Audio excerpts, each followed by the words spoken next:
ఇక సింధూరాన్ని శ్వేతన కాటేసి అయితే తన బుట్టలోకి వెళ్ళిపోతూ ఉంటుంది. ఇది తెలుసుకున్న అక్కడ మహర్షి ఇక హర హర మహాదేవ శంభో శంకర ఏంటి స్వామి నీ నీలలు శివుడాజ్ఞ లేదా చీమైనా కుట్టదని అంటారు. అలాంటిది శ్వేతనాగే ఖర్చిందంటే ఏంటి స్వామి నీ నీలలు ఈ పెళ్లి గడియ ముహూర్తం దగ్గరికొచ్చిందని అనుకుంటున్నావా? లేకుంటే శుభం ఎరగని ఆ అభాగ్యురాలుని నీ దగ్గరికి తీసుకెళ్ళాలంటున్నావా? అసలు ఏంటి స్వామి నీ లీలలు, నీ మహిమలు తెలియాలే. హరహర మహాదేవ శంభో శంకర అని చెప్పేసి ఆ స్వామీజీ తనలో తానే మాట్లాడుకుంటూ ఉంటారు. ఇక శ్వేతనాగం చూసిన సంతోషంలో వీళ్ళందరూ జేజేలు కొడుతూ ఉంటారు స్వామీజీకి.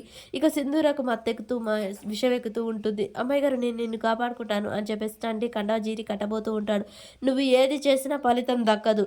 అమ్మాయి పూజ పూర్తి చేయాల్సిందే. స్వామి ఈ పరిస్థితిలో పూజ ఎలా చేస్తుంది? అలా పూజ పూర్తి చేస్తేనే ఆ శ్వేతనాగొచ్చి విషం వెనక్కు లాగుతుంది. లేకుంటే అమ్మాయి ప్రాణాలు దక్కవు అని చెప్పేసి అనగానే, లేదు స్వామి నేను చేస్తాను, పూజ చేస్తాను, మా అత్తమ్మ కోసం చేస్తాను, మా అత్తమ్మ బ్రతకాలి, బ్రతకాలి, తను బ్రతకాలి, నేను చనిపోయినా ఒకటే, తను బ్రతకాలి, పూజ పూర్తి చేస్తాను, చంటి నాకు సహాయం చేయి, నా శక్తి తగ్గుతుంది అని చెప్పేసి అనగానే, లేదు అలా ఒక సహాయం చేయడానికి వీల్లేదు, నువ్వే చేయాలి, నీ ప్రాణాలు పోయేంత వరకు పోట్లాడుతూనే ఉండాలి, ఈ పూజ పూర్తి చేస్తూనే ఉండాలి అని చెప్పేసి అనగానే, చంటి నాకు సహాయం చేయి, నా శక్తి తగ్గిపోతుంది, నువ్వు సహాయం చేయి చంటి, నన్ను పైకి లేపు అని చెప్పేసి అంటూ ఉంటుంది సింధూర. స్వామి తన బదులు నేను చేయొచ్చా?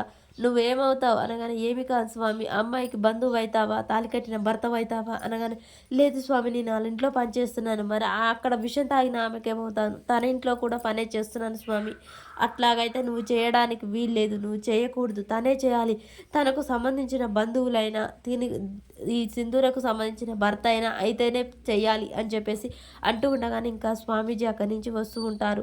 ఇక ఇక్కడున్న అగౌర అట్లా చెప్పగానే ఇక చంటికి అయితే కేశవ ఇచ్చిన తాలిబొట్టు గుర్తు వస్తూ ఉంటుంది.